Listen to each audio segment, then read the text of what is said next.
আমার টিনের ঘরে আকাশ থেকে নামছে পড়ি রে, তোরে যতই দেখি মনটা ভইরা প্রেমে পড়ি রে। আরে দাঁড়াও দাঁড়াও, কেউ আবার পালিয়ে যাবে না স্কিপ করে। ওইটা মন খুলে একটু গান করলাম জানো, কারণ কি বলো তো? কারণটা হচ্ছে আজ আমার টিনের ছোট্ট রাজপ্রাসাদটাকে গুছাচ্ছিলাম আর মনে মনে এই গানটা করছিলাম, তাই তোমাদের সাথেও একটুখানি শেয়ার করলাম বন্ধুরা।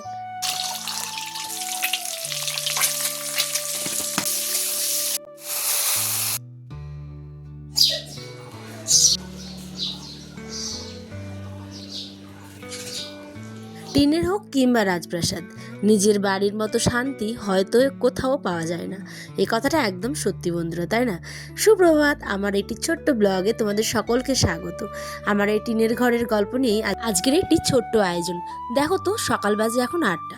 ওই যে পাখিগুলোকে দেখলে, পাখিগুলো ভারী দুষ্টু জানো, একদম সেই ঘরের ছোট্ট বাচ্চাগুলোর মতো দুরন্ত, এইখান থেকে ওইখানে। আর যখনই তুমি ক্যামেরা অন করবে মোটেও ধরা দিবে না কিন্তু। তো কি করা যাবে, ওদের আমি একটুখানি খেতে দিই চাল বা ভাত, তারপরেই চলে আসলাম রান্নাবাড়ি করতে। শিম আলু ভাজা, সাথে করলাম সয়াবিন আলু টমেটো দিয়ে একটুখানি রসা রসা করে তরকারি। আজকে তো জানো বড্ড মন করছিল সয়াবিন দিয়ে তরকারি খাওয়ার। কতদিন হয়ে গেল মায়ের হাতে সেই সয়াবিন আলু দিয়ে ডিম খাওয়া হয় না, কিন্তু কি করা যাবে, নিজেই যেটুকু পেরেছি রান্না করেছি। তারপরেই চলে আসলাম 1 মাসের কাজ একদিনে করব বলে। এটা আমার কথা নয়, তোমাদের দাদা ভাইয়ের কথা। তো সকালবেলায় তোমাদের সাথে আর শেয়ার করা হয়নি, যতগুলো কাপড় কেচেছি জাস্ট তোমাদের দেখিয়ে দিলাম। শীত তো আমাদের টাটা বাই বাই করে চললো বলে, কিন্তু শীতের যে অপ্রয়োজনীয় যেগুলো এখন জামা কাপড়, মানে এখন তো গরম পড়ে গেছে বলা যায়, তো সেগুলোকেই ধীরে ধীরে একটুখানি কেচে নিচ্ছি। তারপরে কেচে টেচে শুকোতে দিয়ে চলে আসলাম গ্যাসটা মুছতে। মুছে নিয়েই একদম সেই যে প্লাস্টিকটা কড়া হয়ে গেছিলো, তেলের চিটচিটে দাগ, কত কিছু। সময়ের সাথে সাথে যেমন মানুষও পাল্টে যায়, ঠিক তেমন জিনিসপত্রও পাল্টে যায়।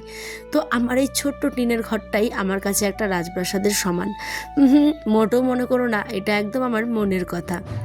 প্রত্যেকটা মেয়েরই হয়তো তাই, তাই না?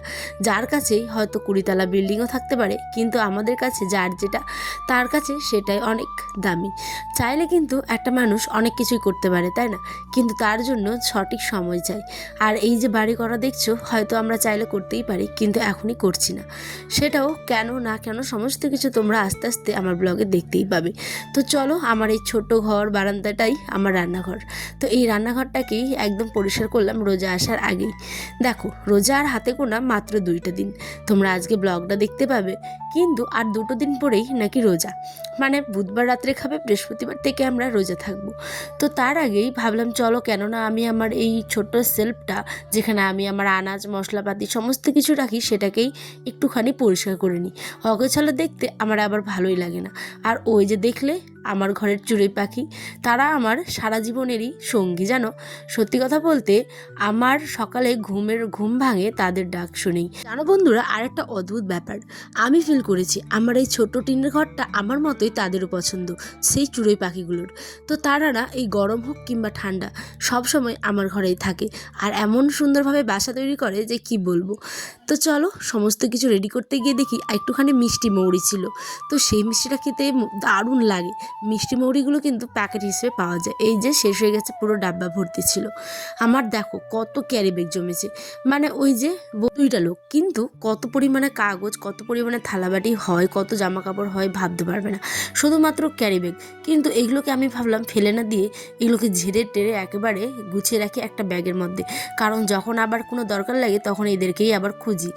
জানো তো, আমার মাকেও দেখতাম সমস্ত ক্যারি ব্যাগ যখন অনেক হয়ে যেত, একটা মানে ভালো ব্যাগ দেখে সেই ব্যাগের মধ্যে রেখে দিত, তাহলে যখন ছুটতাম অন্য কোথাও দৌড়ে, তখন কিন্তু আর ক্যারি ব্যাগ খোঁজার পিছনে টাইমটা নষ্ট হতো না, সহজেই পেয়ে যেতাম হাতের কাছে। দেখো কত ঝুড়ি, সমস্ত ঝুড়িতে কিন্তু বাসনগুলো এনে একদম কত বাসন হয়েছে দেখো, কালো গামলা ভর্তি, আর এদিকে হচ্ছে বাসনের ঝুড়িটা ভর্তি। মা, এই করতে করতে দেখি আমার তো যে বিছানাটাই গোছানো হয়নি, তাই চলে আসলাম তাড়াতাড়ি বিছানাটাই ঘুরতে। যে রাধে সে তো চুলো বাঁধে, তাই না? তো আমার বরমশা কিন্তু খাওয়া দাওয়া করে সেই সকালে বললাম না ডিম আলু করেছিলাম, সেটা দেখেই কিন্তু চলে গেছে। এখন আমি আমার এই ছোট্ট ঘরটাকে ঝাড় দিয়ে পুরো পরিষ্কার করে মুছামুছি করব। তার মধ্যে তোমাদের সাথেও শেয়ার করছি, অবশ্যই শেষে জানিও কেমন লাগলো। আর আমার ছেলেটা আবার দেখো সমস্ত টেবিলের ঝুড়িতে যতগুলো ওষুধ থাকে, যত কিছু হাতের কাছে পায়, সমস্ত কিছু এনে কিন্তু আলনার নিচে ফেলে। পুরোটা এক ধরনের খেলা বলতে পারো, মানে এখানকার জিনিস সেখানে নিয়ে গিয়ে ফেলে দেয়। আগে ছোটোতে করতো না, কিন্তু যখন দিন দিন বড় হচ্ছে এরমই করছে, কি করা যাবে। তারপরে দেখো আমার শখের সুন্দর ছোট্ট টিভিটাকে কিন্তু মুছে নিলাম। এরপরে দেখি অনেকগুলো ধুলো পড়ে গেছে হচ্ছে গিয়ে জুতোতে, তাই আয়নের জুতো, ওর বাবার, আমার সমস্ত বুট জুতো যত কিছু ছিল সমস্ত কিছু ধুয়ে একদম পরিপাটি দেখো চকচক করে দিয়েছি। তারপরে ওই যে অপ্রয়োজনীয় যেগুলো ডাব্বা হয় আমাদের, হরলিক্সের, চকলেটের বলতে পারো, বা আরও কিছু, এই যে বোতল, সমস্ত কিছুই কিন্তু আমি এখন একদম সার্ফের জলে ডুবিয়ে ভালো করে ধুয়ে দিলাম। এখন বাজে বেলা 1টা। খাও মাম্মা, হাই কারা। সারাদিন কিছু কিছু কাজ করতে করতে এতটা সময় চলে যায়। তারপরেও কিছু মানুষ বলে আশেপাশের যে কি করো সারাদিন, তোমার তো কোনো কাজ নেই। তাদের উদ্দেশ্যে মানে কিছু বলারই নেই। সত্যি একটা সংসারে যে কত কাজ শুধু সেই মেয়েটাই জানে। কিছু হয়তো কোনো দিন একটু বেশি, কোনো দিন কম, কিন্তু কাজ কিন্তু মেয়েটাকে করতেই হয়, তাই না? তো অনেক মানুষ অনেক রকম মন্তব্য করে, তাদের কথা না শোনাই ভালো, একদম পুরো ইগনোর করাই ভালো, নাহলে তোমার জীবনে কোনোদিনও কোনো কিছু করতে পারবে না।